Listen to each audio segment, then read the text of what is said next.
Yung gamit natin pintura guys, upas na upas. Sayang na may tapon to guys. Paramihan lang natin to ng tinir para mabalik yung color nya.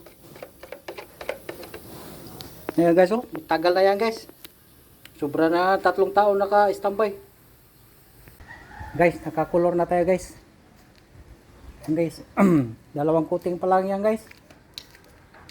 Kailangan mga 4 na coating to bago tapos.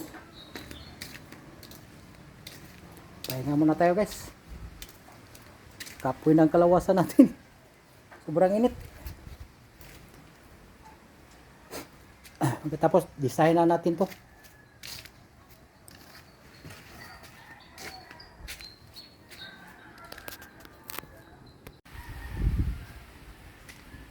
Bukas magliha na naman tayo dito sa mga pintura guys para makuha yung mga bako-bako.